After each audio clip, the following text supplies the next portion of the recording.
మల్లన్న నేను చూసాను స్టార్టింగ్ రాజకీయాల్లోకి వచ్చినప్పుడు నేను చనిపోయే నాటికి అంగిలాగు కూడా నా మీద ఉండకూడదు, ఇంకా బతికే ఉన్నానండి, అంగిలాగు కూడా ఉండకూడదు, అదే నా టార్గెట్ అని చెప్పారు. ఆస్తులు ఉండవన్నారు.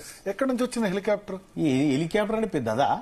పెద్దదే కదా, ఖర్చు అయితే కదా. అంటే హెలికాప్టర్ కేవలం మీరు మాత్రమే ఎక్కాలి, కేవలం అప్పర్ క్యాస్ట్ మాత్రమే ఎక్కాలి, బీసీ ఎక్కకూడదు. నేను 2 సార్లు ఎక్కాను. కేదార్నాథ్ వరదలప్పుడు ఆర్మీ హెలికాప్టర్ ఎక్కాను, ఇట్లా అయితే ఎక్కలేదు. నేనేమంటున్నా, వరంగల్ హైదరాబాద్ నుంచి వరంగల్ హైదరాబాద్ నుంచి వరంగల్ 2 గంటల్లో భరత్ గారు దానికి హెలికాప్టర్ చేస్తున్నారు. హెలికాప్టర్ ఎక్కితేనే ఇంటుండి, అవసరం వస్తే హెలికాప్టర్ కొంటాం, బీసీలం కొంటామండి.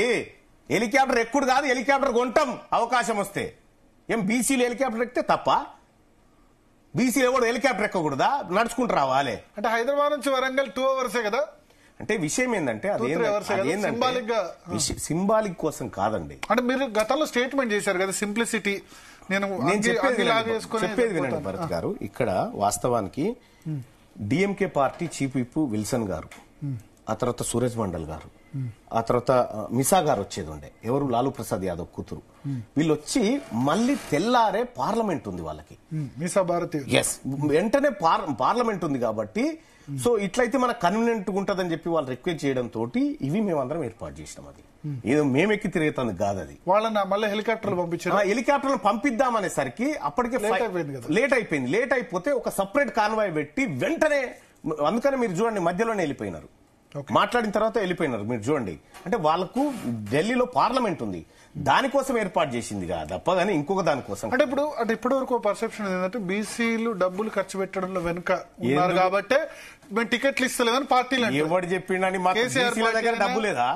బీసీల దగ్గర వస్తుంది. అరే నేను ఇప్పుడే చెప్పిన కదా, ఒక నెల బీసీలు 10,000 కోట్ల రూపాయలు ఎకానమీకి జమ చేస్తున్నారు. వెలమల కంటే ఎక్కువ డబ్బు ఉందా? ఎక్కువ, విపరీతంగా ఉందండి. తెలంగాణ రాష్ట్రంలో ఉన్నటువంటి 2 కోట్ల మంది బీసీలు ఒక్క పూట ఛాయ్ బంద్ చేస్తే 20 కోట్లు అవుతాయి, ఆదివారం మటన్ బంద్ చేస్తే 500 కోట్లు అవుతాయి. మా తన పైసలు లేవంటే బీసీల తన అడగోలుకున్నాయి పైసలు. మా యాదవ్ సోదరుల దగ్గర నడుము చుట్టూ ఉంటాయి పైసలు, మా ముద్రా సోదరుల దగ్గర ఉంటాయి, మా గౌన్ల దగ్గర ఉంటాయి. గ్రామీణ ఎకానమీ అంతా మా దగ్గరే ఉందండి, మా దగ్గర పైసలు లేవంటావు ఎందుకు? బీసీలు ధనవంతులు, బీసీలు బిగ్ క్లాస్. మరి ఎందుకు పార్టీలు టికెట్లు ఇచ్చేటప్పుడు ఇది చెప్తుంటాయి, వాళ్ళు అయితే ఖర్చు పెట్టలేరు? ఎందుకు చెప్తారండి? మరి ఖర్చు పెట్టినోడల్లా గెలుస్తున్నాడండి. పోనీ ఖర్చు పెట్టినోడల్లా గెలుస్తుండా?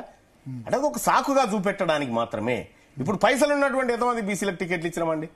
విషయం ఏంటంటే వాళ్ళని ఏదో ఒక రకంగా పక్కన పెట్టాలనేటువంటి ఉద్దేశము. కాలర్స్ కూడా తీసుకుందాం. పీసీఆర్ కాల్స్ వస్తే నెంబర్ డిస్ప్లే చేయండి. సో మీరు సింబాలిక్ గా నాకు అర్థమైంది ఏంటంటే హెలికాప్టర్ మేము కూడా తీసుకురాగలం, హెలికాప్టర్ అవసరమైతే కొనగలం కూడా. బీసీలంతా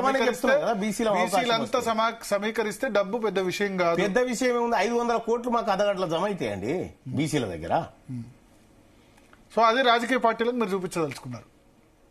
మాక్కడ మేము వాళ్ళు ఎక్స్పోజ్ చేస్తుంది కాదు, చూపించడం కోసం. ఈ ప్రయాణం ఎక్కడి వరకు వెళ్తుంది? కాంగ్రెస్ పార్టీలోనే 2028 కంటిన్యూ అవుతారా? కొంత చర్చలు జరిగిన కాంగ్రెస్ పార్టీ బీసీలదే అండి. మా నాయకుడు రాహుల్ గాంధీ గారి మాటల ప్రకారం రేపు పొద్దున కాంగ్రెస్ పార్టీ బీసీల. మరి కేసీఆర్ సర్వే బెటర్ అంటున్నారు. ఏది? ఇప్పుడు మీరు కేసీఆర్ చేసిన సర్వే బెటర్ అంటున్నారు కదా, అదే కనిపిస్తుంది కదా. పొద్దున మీ లైవ్ లో చూసా కేసీఆర్ సర్వేనే బెటర్. కేసీఆర్ చేసినటువంటి సర్వే లెక్క నుండి